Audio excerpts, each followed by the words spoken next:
జై శ్రీమన్నారాయణ. జ్ఞానానందమయం దేవం నిర్మలా స్ఫటికాకృతిం ఆధారం సర్వవిద్యానాం హయగ్రీవ ముపాస్మయ. జూన్ నెల 12 రాసుల వారికి మాస ఫలితాలు ఏ విధంగా ఉంటాయంటే, అసలు మాస ఫలితాలు ఏ విధంగా గణన చేయాలి అంటే, ఒక మాసం అనేది తమకు అనుకూలమో ప్రతికూలమో అని గమనించేందుకు రవి, కుజ, శుక్ర, బుధ గ్రహాలను గమనించడం సాంప్రదాయం. గురుడు, సూర్యుడు 3, 6, 10, 11 రాశిలో సంచరించే సమయంలో మాత్రమే శుభ ఫలితాలను ఇస్తాడు. మిగిలిన సమయాల్లో అతడు సంచరించే రాశి, దృష్టి ఉన్న సప్తమ రాశి విషయంలో జాగ్రత్తలు తీసుకోవాలి. వేరువేరు జన్మరాశుల వారికి రవి సంచరిస్తున్న రాశి, దృష్టి ఉన్నటువంటి రాశులు ఏ భావాలైతాయో గమనించి వారికి అనుకూలమైన ఫలితాలను నిర్దేశించాల్సి ఉంటుంది. రవి గోచారంలో వ్యతిరేకంగా ఉన్న సమయంలో అధికార, ప్రభుత్వ సంబంధమైన సమస్యలు, అనారోగ్య లోపాలకు, మానసికమైన ఒత్తిడులకు అధికమైన అవకాశం అనేది ఉంటుంది. అదేవిధంగా కుజుడు గోచారంలో అననుకూలమైన రాశుల్లో సంచరిస్తుంటే చిన్న చిన్న ప్రమాదాలు, ఒత్తిడులు, శారీరకమైన అనారోగ్యాలు, నొప్పులకు అవకాశం అధికంగా ఉంటుంది. అంతేకాకుండా సామాజికంగా అప్పులు పెరగడం, శత్రుత్వాలు అధికం కావడం కూడా ఉంటుంది. తగిన దాన ధర్మాలు అవసరమవుతాయి.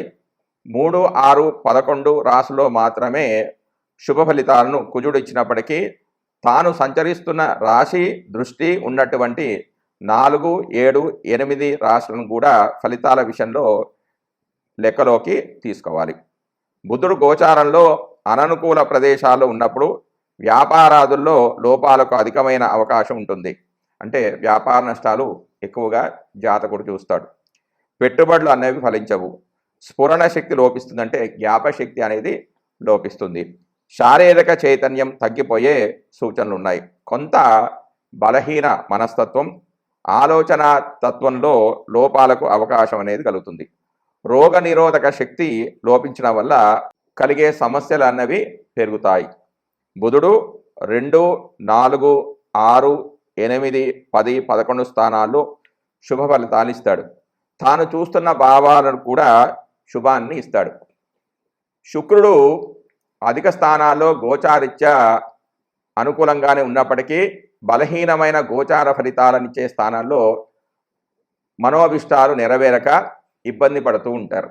శుక్రుడు ఒక రాశిలో సంచరించే కాలంలో మానసిక వ్యవహారాలు, ఆకర్షణ లోపాలు, ఇబ్బందులకు అవకాశం అనేది ఉంటుంది.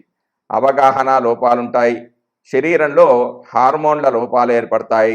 సమతుల్యమైన భావాలు దెబ్బతింటాయి. శుక్రుని విషయంలో 6, 7, 10 రాశుల సంచారం మాత్రం లోపమైంది. 6వ స్థానం సంచారం అధికమైన లోపంగా పరిగణిస్తారు.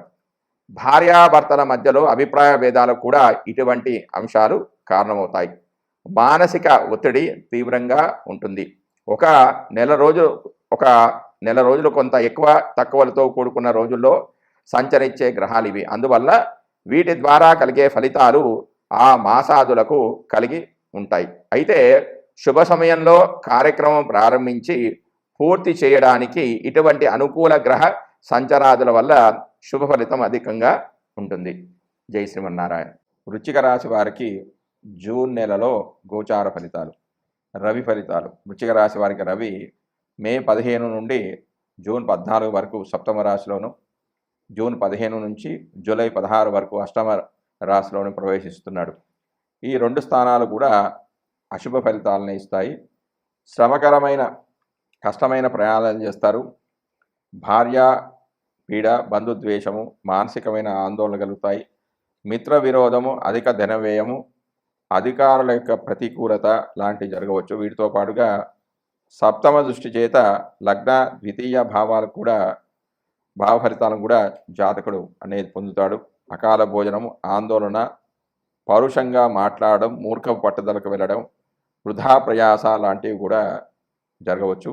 కుజుడు యొక్క ఫలితాలు. వృశ్చిక రాశి వారికి కుజుడు ఈ నెల జూన్ 2వ తారీఖు నుంచి జూలై 12వ తారీఖు వరకు 6లో సంచరిస్తున్నాడు. ఇది శుభస్థానము. ఫలితాలు అనేవి విధంగా ఉన్నాయి.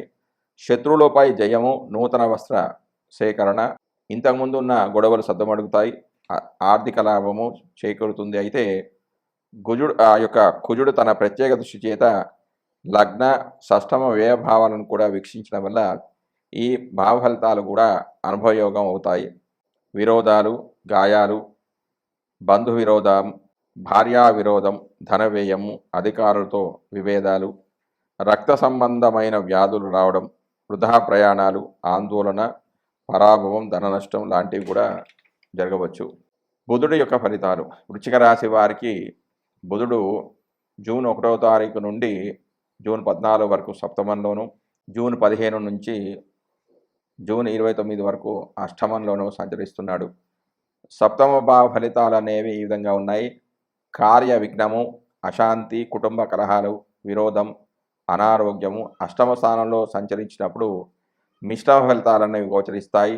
అసత్య భాషణము, పుత్రలాభము, అధికారవృద్ధి కలుగుతాయి.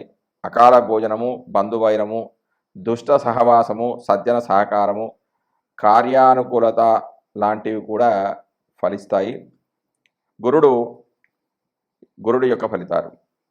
గురుడు ఈ రాశి వారికి సప్తమ రాశిలో సంచరిస్తున్నాడు. ఇది శుభస్థానము. ఇష్టకార్య సిద్ధి, కుటుంబ సౌఖ్యము, సంతాన ప్రాప్తి, రాజదర్శనము, గౌరవము, అలంకారాలు ప్రాప్తిస్తాయి. గురుడి ప్రత్యేక దృష్టి చేత లగ్న తృతీయ లాభావాల ఫలితాలు కూడా జాతకుడు అనుభవిస్తాడు. ఇంట్లో కల్లవలాలు ఏర్పడతాయి. కార్యభంగము, ఇతర దేశాలకు వెళ్ళడము, ఉద్యోగ స్థానంలో విరోధాలు ఏర్పడతాయి. వ్యాపార నష్టం జరుగుతుంది. మిత్రుల వియోగం జరిగిన మంత్రసిద్ధి, నూతన ఉద్యోగ వ్యాపారాలు ప్రాప్తించడం, గౌరవం, కీర్తి లాంటివి కూడా జరుగుతాయి. శుక్రుడి యొక్క ఫలితాలు. వృశ్చిక రాశి వారికి శుక్రుడు జూన్ 12 వరకు సప్తమంలోను, జూన్ 13 నుంచి జూలై 6వ తారీఖు వరకు అష్టమంలోను సంచరిస్తున్నాడు. సప్తమ స్థానం దోష ఫలితాన్ని ఇస్తుంది. భార్యకు అనారోగ్యం, కోపం, వ్యాధులు, కష్టాలు, విరోధం ఏర్పడుతుంది. అష్టమ స్థాన ఫలితాలు. ఇది శుభస్థానము. ధనలాభము, సౌఖ్యము, బంధు సమాగమం, ఆర్థిక లాభము, కీర్తి, మిత్రలాభము, సంసార సౌఖ్యము, అధికార వృద్ధి, నూతన వస్త్ర ప్రాప్తి, నూతన వస్త్రాల యొక్క ప్రాప్తి, దేహ సౌఖ్యము, బహుమానాలు రావడం, కుటుంబ వృద్ధి లాంటివి శుభ ఫలితాలు గోచరిస్తాయి. శని ఫలితాలు. ఈ సంవత్సరం అంతా వృశ్చిక రాశి వారికి శని చతుర్థ స్థానంలో సంచరిస్తున్నాడు. ఈ స్థాన ఫలితాలు అశుభాన్నిస్తాయి.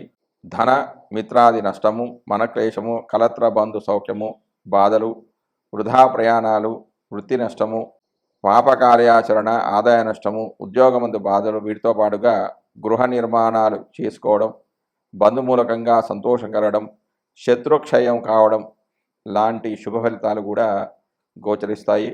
తర్వాత రాహు ఫలితాలు. రాహు ఈ సంవత్సరం అంతా కూడా పంచమంలో గోచరిస్తున్నాడు. పంచమ స్థానంలో స్థితి చెంది ఉన్నాడు. ఈ స్థానం అశుభ ఫలితాలనే ఇస్తుంది. సంతాన సౌఖ్య లోపము, మనశ్శాంతికి భంగము, పుత్రులతో విరోధము, భోజన సౌఖ్య లోపము, వీటితో పాటుగా నూతన వస్తు ప్రాప్తి, ఆహార సౌఖ్యము, పరిమళ ద్రవ్యాలు లభించడము, ధనలాభం వంటి శుభ ఫలితాలు కూడా జాతకుడు చూడడం జరుగుతుంది. కేతు ఫలితాలు. వృశ్చిక రాశి వారికి కేతు ఈ సంవత్సరం అంతా కూడా లాభస్థానంలో సంచరిస్తున్నాడు. ఇది శుభస్థానం. ఫలితాలు అనేవి ఈ విధంగా ఉన్నాయి. వ్యాపారస్తులకు అధిక లాభాలు ఉంటాయి.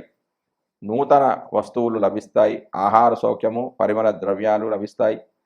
సంతాన సౌఖ్య లోపము, మనశ్శాంతికి భంగం కలగడం, పుత్రులతో విరోధం లాంటివి కూడా ఫలించే అవకాశం ఉంది. ఈ ఫలితాలు కూడా వస్తాయి. జై శ్రీమన్నారాయణ. ఇవి కేవలం చంద్రుడి నుంచి చూసిన ఫలితాలు మాత్రమే, అంటే గోచార ఫలితాలు మాత్రమే. సంపూర్ణమైన ఫలితాలు ఎప్పుడు వస్తాయంటే వారి యొక్క జాతక చక్రాన్ని కూడా పరిశీలించుకొని ఈ గోచార గ్రహాలు జన్మలగ్నం నుంచి ఎక్కడెక్కడ స్థితి చెంది ఉన్నాయి, వర్గ చక్రాల్లో వాటి బలం ఎంత, అష్టక వర్గుల్లో వాటి యొక్క బలం ఎంత, ఏ గ్రహము ఏ గ్రహాన్ని వీక్షిస్తుంది, ఆ గ్రహాలు ఏ నక్షత్రంలో స్థితి చెంది ఉన్నాయి, ఆ నక్షత్ర అధిపతులు ఏమిటి, వారి యొక్క లగ్నాలు ఏమిటి, ఆ లగ్నానికి యోగకారకులు ఎవరు అనేది పూర్తిగా విశ్లేషించుకుంటే కానీ పూర్తి ఫలితాలు అనేవి రావు. కాబట్టి మీ జాతకాలను సంపూర్ణంగా విశ్లేషించుకోండి. అంటే జాతక చక్రాన్ని, గోచారాన్ని కూడా పక్క పెట్టుకొని చూసుకున్నప్పుడు మాత్రమే సంపూర్ణమైన ఫలితాలు ఆ వ్యక్తికి లభిస్తాయి. జై శ్రీమన్నారాయణ.